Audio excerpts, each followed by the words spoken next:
Our first inductee to the stage this afternoon is one of 9 coaches in the NBA to win 1,000 games, and in 2013 was named the NBA Coach of the Year. Guy I got to know pretty well when I was covering the Denver Nuggets. Elected as coach by the North American Committee, George Karl.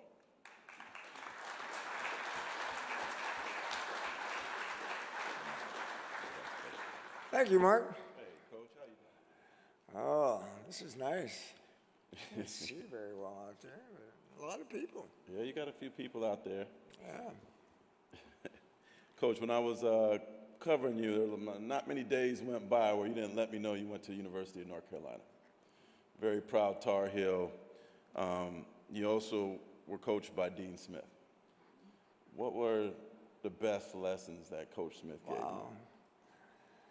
Well, that's a book. So, you know, not only do I not remind you of it, that the game of basketball always takes me back to my roots, and my roots are the University of North Carolina. You know, I was a high school kid that scored 35 points a game in high school, and I went to Carolina, and Coach Smith had a quiet way of turning me into a point guard and telling me I'm not allowed to shoot here, and you got to pass it here. But organizing the game and running the game from the point guard position is now dominant in the game of basketball. And my foundation of basketball all starts with Dean Smith. I mean, I had a good high school basketball coach. I had a good high school basketball team. But I never thought the game until I got to North Carolina. And then getting into the pro basketball also, you play 100 games a year. So your experiences of playing and learning, if you don't learn when you go into pro basketball, you get cut. I mean, college basketball is dynamic, it's fantastic in its own way. But to play in pro basketball, you got to know, you got to have a doctorate in the game of basketball mentally. And in my education in North Carolina, you know, I say most of my life I've been asked questions like, what's the best decision you ever made in your life? When I've been asked that question, I always answer it. Somehow I turned down going to Duke and Maryland and picked North Carolina.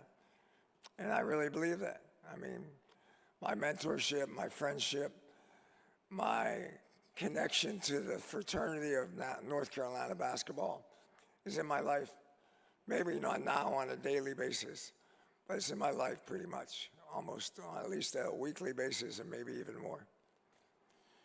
Coach, of all your fondest coaching memories, what's at the top of the list?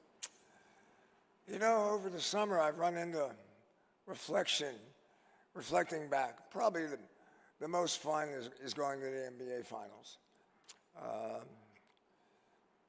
And that experience playing against Michael Jordan and the Bulls, I wish we would have played better early, because I thought we were a team that was close to them. I tell the story that if Nate McMillan was healthy, I've always thought that we could have beaten them. But you know, I had my first year in Cleveland. I don't know how many people remember my start, but I started 0-9 and 2-19 and made the playoffs my first year in Cleveland. Being 2-19, we turned it around. Somehow we made the playoffs, and we played Boston, a very respectable series. You know, we had the lead in every game, I think, in the last 5 minutes of every game. And of course, Larry Bird, and they got all the calls. And I remember complaining about the referees after my first year playing against the Celtics, and all my coaching friends, get in line. Celtics always get the calls, and that's still going on today, by the way. You know, the Lakers and the Celtics, they still get all the calls. Yeah, any questions from the media?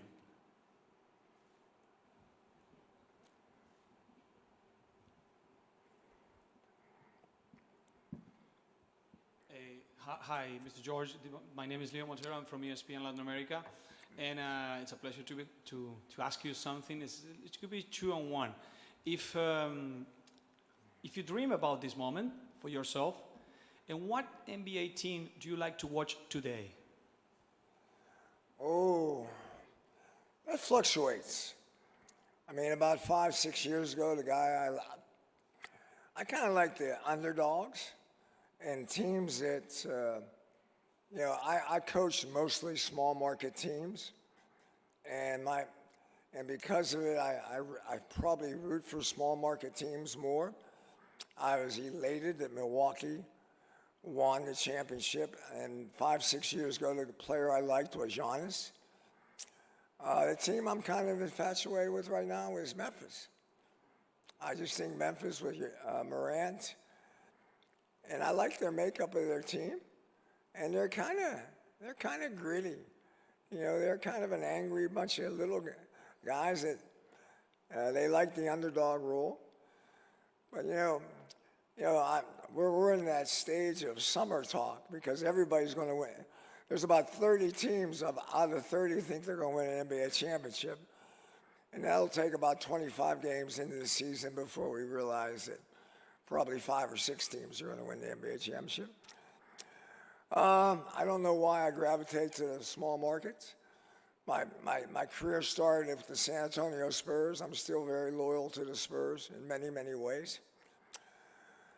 And I think the NBA is in a very good place. I think looking back at my career, I think I've been in the golden age of the NBA. In the mid '70s, the ABA-NBA merger happened in 1976. I was an ABA guy, and I still have a lot of loyalty to the ABA. And when that merger happened, both leagues weren't very financially stable. The ABA definitely wasn't very stable, but the NBA was a little wobbly.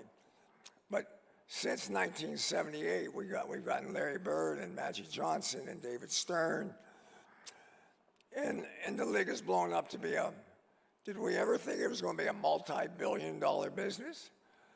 I don't think we did back in 1975, but that's what we have, and it's a tremendous compliment to a lot of players and coaches who are in the hall, but I think it's been an amazing journey, and I've been privileged to be on the sidelines of it most of the way. Next question. Hi, George. Steve Ashburner with NBA.com. I know you're pleased to be going into the hall this year with Del Harris, and a man who sort of had an influence over both you guys was Don Nelson. I'm wondering if you could talk a little about what Nelly meant to your career. Well, as much as the ABA wasn't, I think it was really prominent in getting me in the game of pro basketball.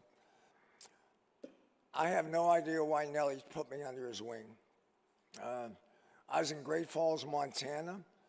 He called me about the passing game that we ran, and ever since that point, he and I became very close. I invited him to come back to be a presenter for me. He says he's not flying back anymore, and I know Dale wants him to be a presenter for him too. But Nelly, kind of back in the 70s, was an innovator of the game. He would always start 3 7-footers and talk about playing big, but he really wanted to play small. And I really think Nelly's the first guy that played small ball. And I remember playing him one night. We had 9 guys on the court under 6'5", because I was refusing to let him be smaller than me. He went small, I went smaller. And so Nelly, through Nelly, I met Dale Harris. Through Nelly, I met probably my best friend in life was Rick Majerus.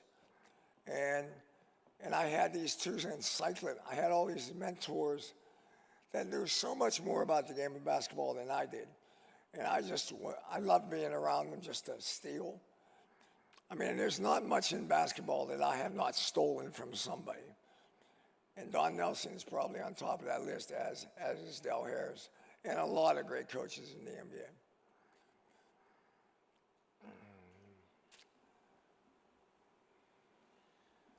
Hey, George. Don Harris, WAI-TV, San Antonio, NBC. You mentioned your ABA roots. Of course, in San Antonio, they all remember you as the scrappy little guard with the great hair. Where did that go? Can you talk about the ABA's influence on you and the game of basketball? The ABA, for me, the ABA goes all the way back to Pittsburgh, Pennsylvania.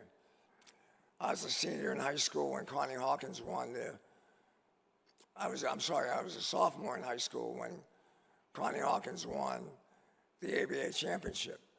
And we saw Connie Hawkins play basketball in Pittsburgh before the rest of the world did. And I've always enjoyed playing fast. I have no idea why, but I always liked the city game more than the suburban game. And in the ABA, when I went into the ABA, I met Bob Bass and Doug Moe, and they were very much supportive of me to go into coaching, helped me go into coaching. Doug Moe has always been my mean big brother with the North Carolina fraternity. And for most of my life, I've been in a gym working. And that's such a blessing in my life that, you know, I wear shorts in the summertime till about November, and I wear sweats till May. And I've never had to put on a suit and tie very often. And I think, you know, I have a great family, but I also have a great basketball family of assistant coaches, of trainers, of equipment managers. And what I love about sports is friendships. I believe this, and I don't want to degrade anybody else's life, but I think sports makes friendships more soulful and more deep and more connected. And, you know, I just ran into Bobby Jones. I haven't seen Bobby Jones for 20, 25 years. And we had, you know, it's just marvelous to reflect and reboot some of the stories that we go through together. But the ABA, I'll be honest, I don't think the ABA gets enough credit for the prevalent greatness of their league. People remember after the merger, the first year of the merger, I think 10 of the 24 All-Stars were ABA players. The MVP of the All-Star game and the MVP of the league, I think, was an ABA guy. In San Antonio, we went to the conference finals 2 years after the merger and had Washington beat in a 7-game series. So, and we didn't have many NBA players. We had an ABA team. So, I just want the ABA to get a little more love. And I think some of the people out there know I'm trying to do a documentary with Amazon on the ABA and the NBA. And hopefully it will get out next spring.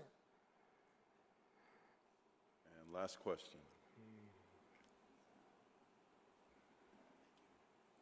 Jeff Garcia, Kings 5 San Antonio. George, you mentioned earlier you have an affinity to smaller markets, and you said you have a loyalty to San Antonio.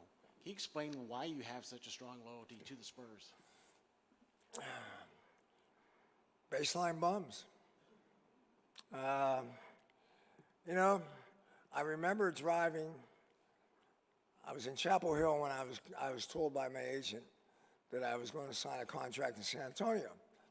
And I had a Porsche, and I jumped in the Porsche, and I don't know how far it was from Chapel Hill to San Antonio, but it's probably 15 or 16 hours.